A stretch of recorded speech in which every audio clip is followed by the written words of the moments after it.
ବର୍ଷ ମହିମା ଏଠି ଅନେକ ଘାଟର ମହିମା ଅଛି, ଏଠି ପୀଠ ଅଛି। ପ୍ରାଚୀନ ବାମ ବର୍ଷରେ ଅଛି ନା ଦକ୍ଷିଣ ବର୍ଷରେ ଅଛି?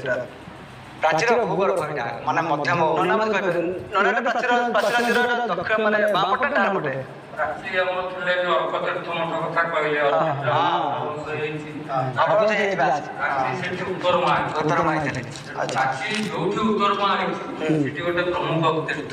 ଆଚ୍ଛା, ତେଣୁ ଏଠାରେ ପ୍ରାଚୀ ଉତ୍ତର ମା ହେଇଥିଲେ ଏକଥା। ଚନ୍ଦ୍ରଘଣ୍ଟା ଏଠାରେ ଦଣ୍ଡକାରଣ୍ୟ ଥିଲା, ସବୁ ନରମାନଙ୍କୁ ସଂହାର କରି ଖାଇଯାଉଥିଲା। ସୁନ୍ଦର ଯୁବତୀ ବେଶରେ ଗୋବର ଗୋଟେ ନାରେ ଯେଉଁ ସୁନ୍ଦର ପୁରୁଷକୁ ଦେଖେ ତାକୁ ଆକର୍ଷିତ କରି ବାବାଟି ଗୋବର ଟିକେ ଦିଅ ନଇଲା ଆଡ଼କୁ ଖାଇଯାଏ।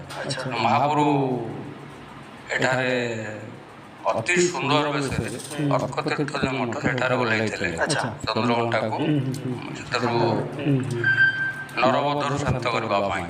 ଅତି ସୁନ୍ଦର ବେଶରେ ଯେହେତୁ ଓହ୍ଲାଇଥିଲେ ତାଙ୍କ ନାଁ ଶୋଭନେଶ୍ୱର। ଆପଣ ଭାରତ ବର୍ଷରେ ବୁଲିବେ ଏ ଶକ୍ତି କୋଉଠି ଦେଖିବେନି, ବଡ଼ ହେଇଥାଇପାରନ୍ତି କିନ୍ତୁ ଏ ଶକ୍ତି କୋଉଠି ଦେଖିବେ, ଏ ଶକ୍ତି କୋଉଠି ନାହିଁ ଏତେ ସୁନ୍ଦର। ନା ଓହ୍ଲାଇଥିଲେ ସୁନ୍ଦର ବ୍ରାହ୍ମଣ ବେଶରେ, ତେଣୁ ଏ ଶକ୍ତି ସୁନ୍ଦର। ନା ଶୋଭନେଶ୍ୱର, ଶୋଭନ ମାନେ ସୁନ୍ଦର ଅର୍ଥ। ତେବେ ନନା ଗୋଟେ ଜିନିଷ ମୁଁ ଜାଣିବାକୁ ଚାହିଁବି ଯେ କି ଆପଣ ତ ଏଠିକାର ପୂଜକ, ତ ଆପଣଙ୍କର ସେ ଦିବ୍ୟ ଅନୁଭୂତି ବୋଧେ? ଦିବ୍ୟ ଅନୁଭୂତି ଆଜ୍ଞା ଆପଣ ଅନୁଭବ କଲେ ଜାଣିପାରିବେ। ସେଇ ଆପଣଙ୍କର ଦିବ୍ୟ ଅନୁଭୂତି ଦର୍ଶକମାନଙ୍କ ପାଇଁ ଆପଣ ଯେବେ ଆସିଥାନ୍ତୁ, ଆପଣ ତ ଗୋଟେ ଆମେ ଜଣେ ଆପଣଙ୍କୁ ଯାହା ହଉ ଗୋଟେ ମିଡ଼ିଆ ହିସାବରେ ନେଉଛୁ, ଗୁରୁତ୍ୱ ଦେଉଛୁ। ତେଣୁ ଆପଣ କ'ଣ ମାନସିକ କରି ଯାଆନ୍ତୁ କି ଦୁଃଖ ସମୟରେ ଏ କରନ୍ତୁ, ଶହେ ଆସ୍ଥା ରଖିକିରି ଗୋଟେ ମାନସିକ କ'ଣ କରନ୍ତୁ, ସମ୍ପୂର୍ଣ୍ଣ ଆସ୍ଥାରେ ଅନୁଭବ କଲେ ଅନୁଭବ ହିଁ ଜାଣିବ, ଆଗେ କହିଲେ ଜାଣି ହେବନି। ଆଚ୍ଛା, ଏଠି ମାନେ ଜାଗରରେ ହକାମାରେ ସବୁବେଳେ ନିଶ୍ୱାସ ନିଅନ୍ତି ପ୍ରଭୁ, ସବୁବେଳେ ହରିହର ପୀଠ। ବେଲପତ୍ର ପିନ୍ଧିବେ, ତୁଳସୀ ପିନ୍ଧିବେ, ନୈବେଦ୍ୟରେ ତୁଳସୀ ପଡ଼େ, ପୁଣି ହରିହର।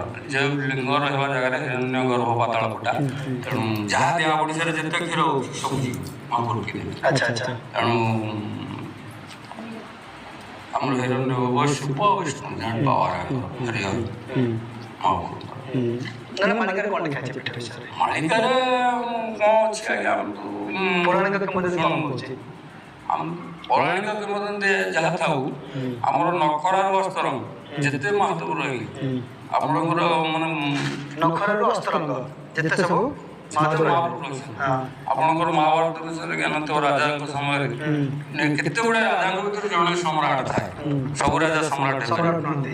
ଏ ସେମିତି ଆମ ଏ ଅଞ୍ଚଳରେ ସମ୍ରାଟ।